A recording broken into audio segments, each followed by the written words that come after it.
Voici la correction du numéro 54, page 214. Nous avons déjà une figure à main levée annotée qui nous est donnée. La consigne est de reproduire en vraie grandeur cette figure. Et il y a une information supplémentaire qui est que les points E, C et B, ces trois points-là sont alignés. Donc, comme on peut le voir, il y a déjà le codage sur la figure, mais avant de se lancer dans la construction, on peut très bien réfléchir un peu pour savoir si on pourrait ajouter des informations. Donc, ici, apparemment, ABCD, c'est un parallélogramme. Donc, on a 122 degrés ici. On peut peut-être ajouter que l'angle opposé fait lui aussi 122 degrés. Mais ce ne serait pas nécessaire pour faire la construction. Ensuite, au niveau du losange, ici, qui a les quatre côtés de même longueur et un angle droit entre les diagonales, on pourrait ajouter le codage des diagonales, pardon, mais on ne connaît pas du tout les longueurs, donc ça ne va pas beaucoup nous aider pour l'instant.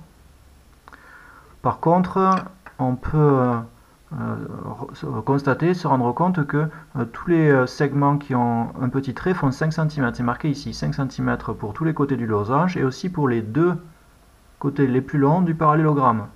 Donc en bas ici on a 5 cm, c'est intéressant.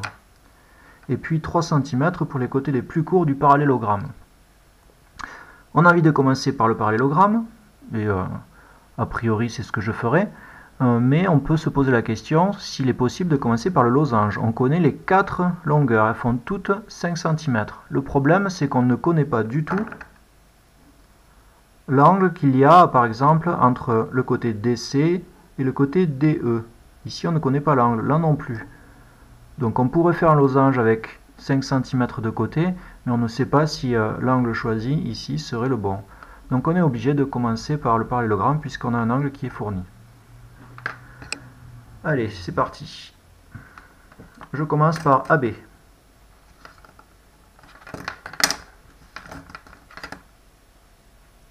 Qui fait 5 cm. Voilà. Ensuite, je vais faire l'angle de 122 degrés.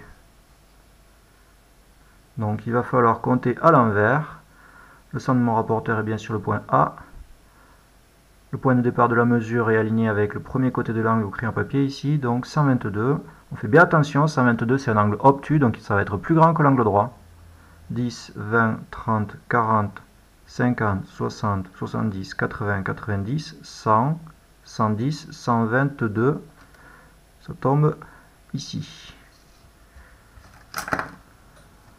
Je trace maintenant la deuxième demi-droite qui constitue l'angle. Je peux même marquer 122 degrés. Voilà.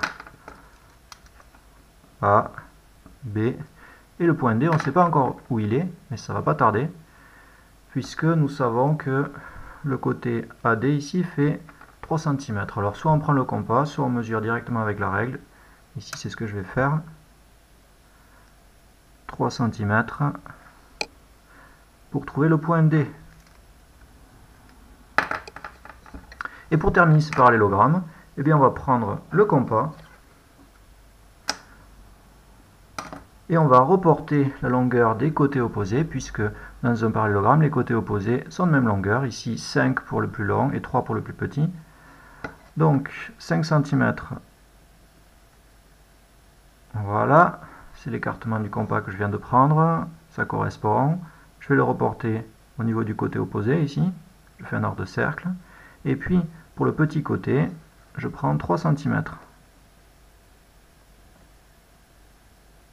Voilà. On peut vérifier que ça correspond bien. Ce côté est déjà placé, tracé, pardon, ça correspond. On le reporte au niveau du côté opposé qui fait lui aussi 3 cm. Et nous avons obtenu notre point C.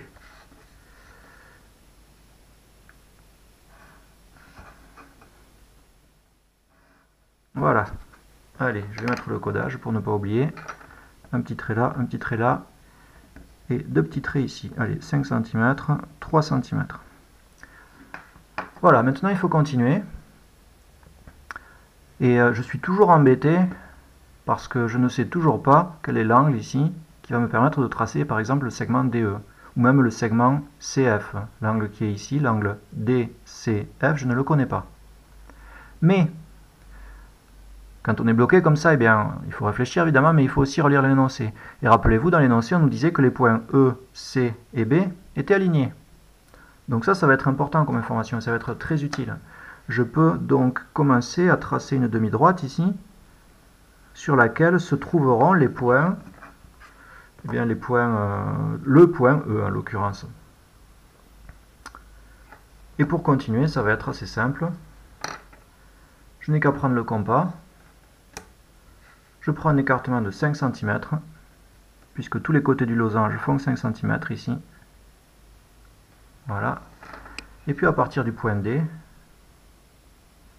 je vais reporter 5 cm et ça va me permettre de trouver le point E ici à l'intersection de la demi-droite que je viens de tracer.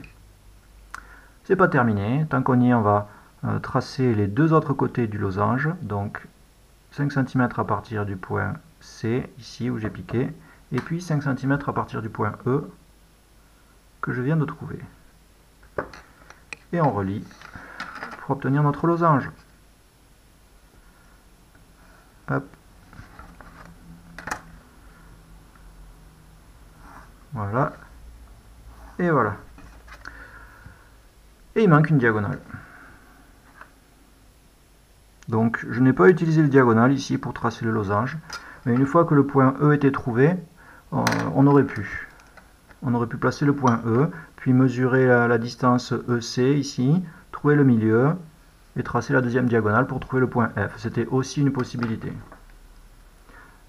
On ajoute le codage, et je crois bien que c'est terminé. Il ne manque plus qu'à noter l'angle droit ici. Et voilà, à vous de jouer.